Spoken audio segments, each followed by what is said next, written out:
Florida is recognized. Thank you, Mr. Speaker. I yield myself as much time as I may consume. Gentleman's recognized. My colleague talked about choices. Defending yourself is a choice. It's a choice that not everybody makes.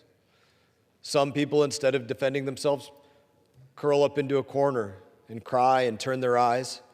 Some people stand up and they step into the fight and they make the tough choice of going through the battles that it takes to defend yourself. I will thank again President Trump for defending America from an imminent threat that no other president has had the guts to stand up to. What is that imminent threat? What was that imminent threat? That President Trump is doing his duty, his constitutional duty, his Article 2 authority to defend America against. I will tell you, it is something that almost every single member of Congress has literally agreed upon up until President Trump decided to defend America. Previously, almost every member of Congress voted to call Iran the largest state sponsor of terror. And tomorrow we will cast a vote on what was just debated about reaffirming that they are the largest state sponsor of terror.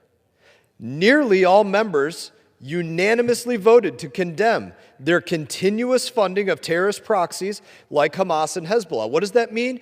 It means they give them money, they give them weapons, they give them training, they give them direction on where to find and how to kill Americans, and then they reward them for doing that.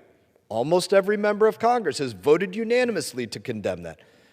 It was almost a unanimous vote calling their nuclear program a massive threat to the United States of America. My colleague over there voted in the affirmative on that. Almost every one of us voted to designate the Islamic Revolutionary Guard Corps as a terrorist organization. Those votes, they didn't just happen for no reason. We have seen Iran as an imminent threat against America, not just for the last 4 days, not just for the last 4 months or 4 years, but for the last 40 years. Why do they continue to be an imminent threat? Because they have never faced an imminent response until President Trump. Instead, we told them, when I say we, I could say America, but really it was my Democrat colleagues that told them this, told them how much uranium they could enrich instead of they can't do it, period. We told them when they could have a nuclear weapon instead of no. And on top of that, again, I say we because it's the America, but it was really my Democrat colleagues, gave them pallets of cash. That's a fact. Me especially. Many of my other colleagues, I wouldn't take this away from anybody here.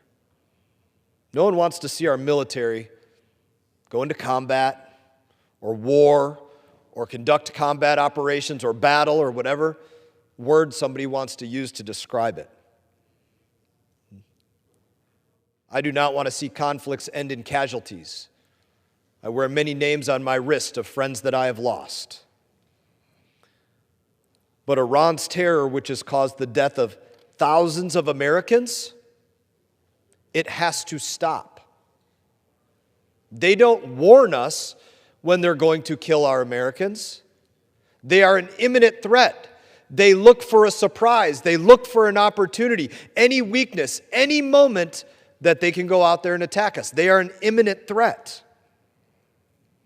There has proven no other way to stop this imminent threat. Not by negotiation, not by accord, not by summit.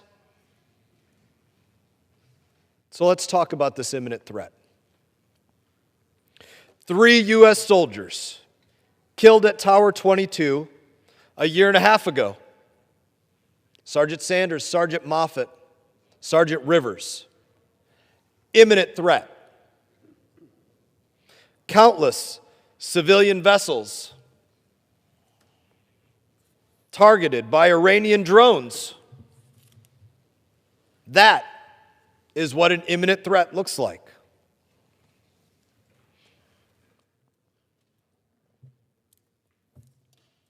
This one just pisses me off beyond belief. 10 U.S. Navy sailors captured and held on their knees at gunpoint by the Iranian Navy. Imminent threat. The October 7 attack, killing 1,200 civilians, including 46 Americans, supported by Iran. Again, that is an imminent threat. Very personal to me. Iran's killing of an estimated 1 in 6 American service members in Iraq between 2003 and 2011. Imminent threat. Beyond that, U.S. fighter jets lost, sunk off one of our carriers in the Red Sea because of Houthi attacks. That is an imminent threat. If you ask an American whether they want war or combat, you can ask me that question. I would say no. I don't want it. I've been in it. I don't want it for my children. But we do want President to stop Iran's imminent threats. If I said, do you want combat? Anybody with sense would say no. What do you want us to do if there's 10 American Navy men and women put on their knees at gunpoint by Iran? We want you to take care of that. Do you want us to go into combat? No. What do you want us to do if there's 3 American service members killed at Tower 22 by that imminent threat? We want you to take care of that.